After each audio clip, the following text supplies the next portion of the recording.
A long time ago, back in the early days of the medium, video games used to be awesome. Now they're mostly trash, a burning garbage heap of dull first-person shooters, uninteresting, cynical cash-grab clones of superior predecessors, and even more cynical quote-unquote freemium games that are laden with microtransactions the way a pig's trough is laden with pig slop. But every once in a great while, a diamond sneaks through the dung heap. Every once in a great while, a modern game is good. This is their story. Bow, bump, bump. Just pretend there was a Law and Order noise there.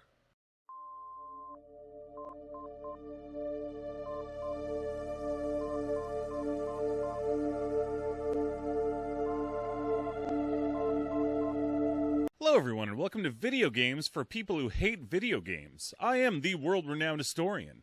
Video games used to be awesome, and now they mostly suck. But there's a few that don't, and this is one of them.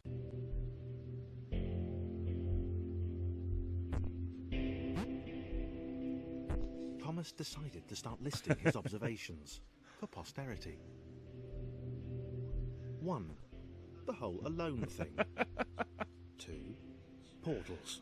They led somewhere. He'd yet to work out where. 3. Falling. Thomas was absolutely fantastic at falling. He was almost as good at falling as he was at observing.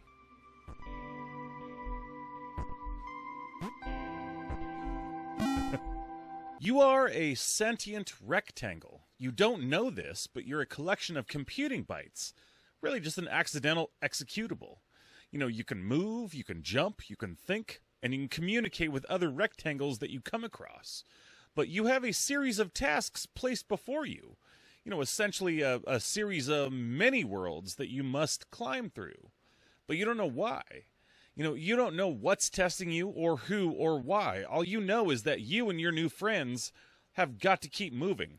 You keep moving forward, you know, staying just a few steps ahead of the dark pixel cloud lurking behind you, threatening to obliterate you if it catches you up. In Thomas Was Alone, you control a series of colored rectangles moving through the interior of a computer mainframe. You know, the gameplay is essentially that of a puzzle platformer, and a strangely addictive and fun one. You know, it's the kind of game that you can just pick up and play for 10 or 15 minutes. Or it's the kind of game that you can, throw on a podcast and just lose yourself in for a couple of hours. It uses that mechanic of some recent games. Super Meat Boy comes to mind, where you have infinite lives and save points. So really, your rectangle dying, it's not a huge deal.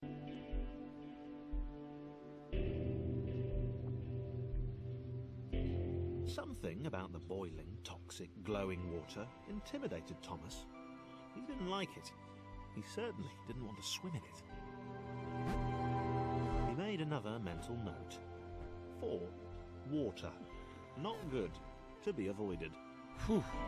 From the standpoint of the game mechanics, it's more about solving the puzzle than punishing you for not making a platform. You know, early on the puzzles are extremely simple, but as you move deeper into the game, they attain that quality which I would ascribe to most good riddles and puzzles. You know, it can stump you and stump you and stump you and stump you, but then when the solution comes to you, it's this huge, head slap, light dawning moment, you know. Each of the sentient rectangles you were helping get from point A to point B has a different shape and a different ability. And you know, there are those that can float in water, there are those that can behave as a trampoline, and all of these aspects come into play in solving the puzzles. Of course, the true beauty of this game comes in the storyline and the characters. You know, essentially the story is that this computer mainframe malfunctioned in some unspecified event, creating these self-aware, rectangular, colorful beings. Now, this is all told in the tone and humor that I can only describe as Douglas Adams-esque. You know, and if you don't know who Douglas Adams is, you know, this game will make you want to read his books, or perhaps his books will make you want to play this game. The first line, in fact, is, Thomas was alone.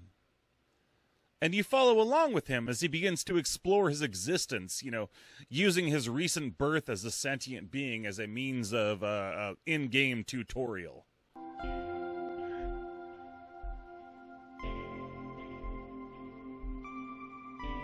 Okay, interesting. Thomas couldn't fall past this block. Think, damn it, think. What if there was some kind of inverted fall? Some way to... what's the word? Jump. It worked! Thomas had solved the great inverted fall mystery.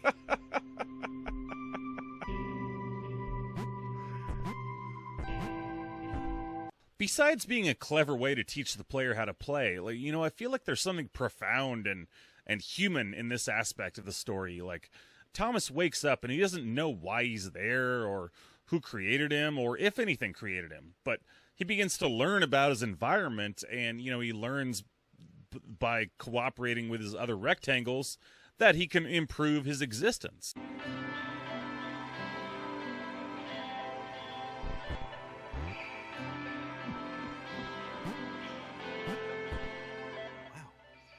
Deja vu.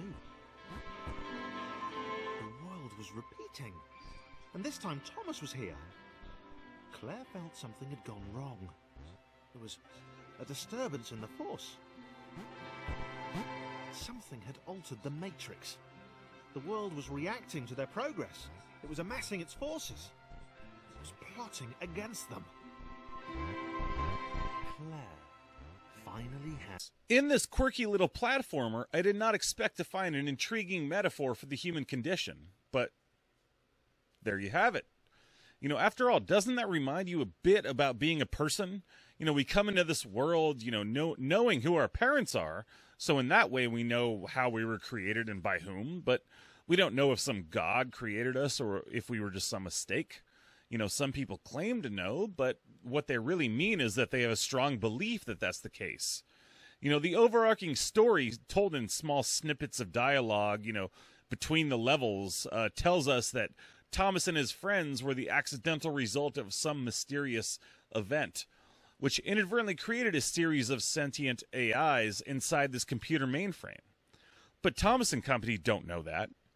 All they know is that at first they are alone, and then they're together, and then there's a series of tasks in front of them, and they're facing them with varying degrees of enthusiasm, each in their own way, according to their character.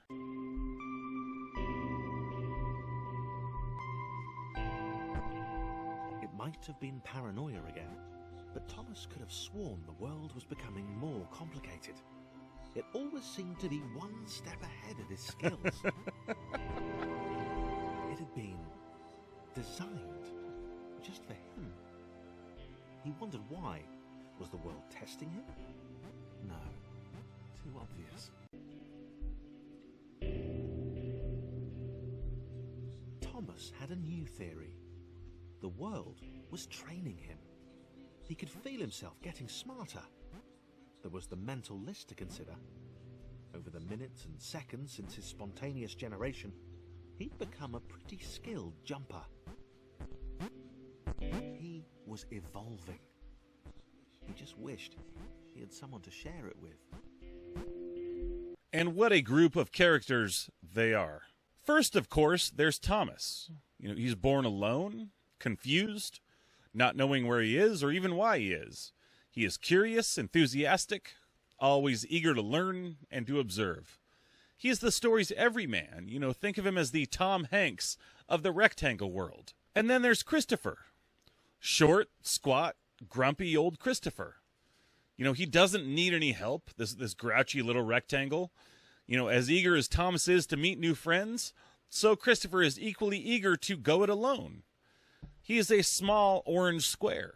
Took an immediate and deep dislike to the skinny red rectangle. Who the hell did this Thomas think he was? And then there's John, sort of the Greek Achilles of the group. He is glad to have mates, and he cares for them, even if it's only as an audience to his greatness. John is an athlete. He's shaped like the most valuable piece of Tetris, and I don't think that's a coincidence. He's a tall yellow rectangle. John knew. He knew that this was his chance. A moment to shine. This was game day.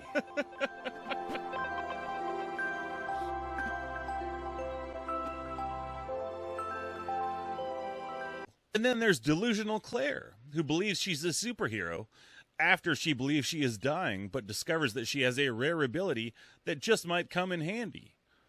She's a blue square.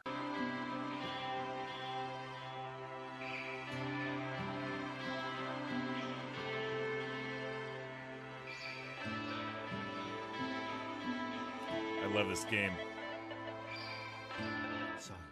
So this was how Claire would die. She knew it would happen eventually.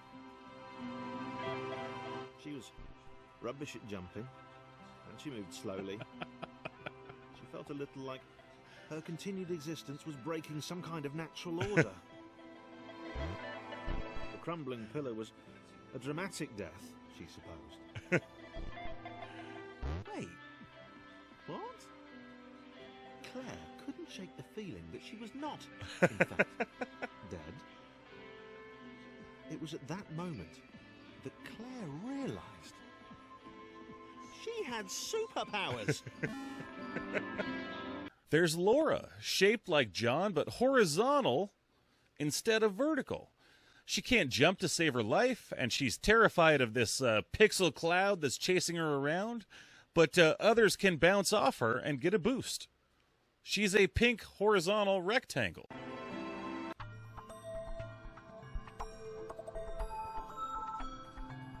I built protections into the system. When overlaps occurred, the world generated a splitter to remove the unwanted additionals. It's like a white blood cell. It investigates, it captures, and it removes from play.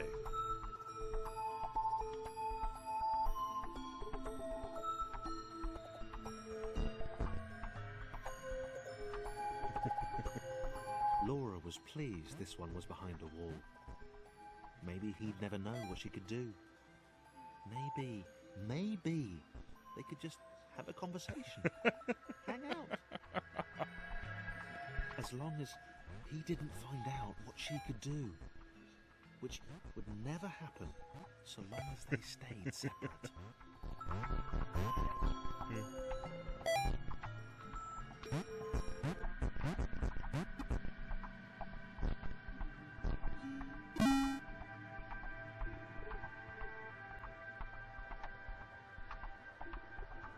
Laura didn't have time to worry about the ominous pixel cloud. It had been following her for some time, and it had kept itself to itself until now.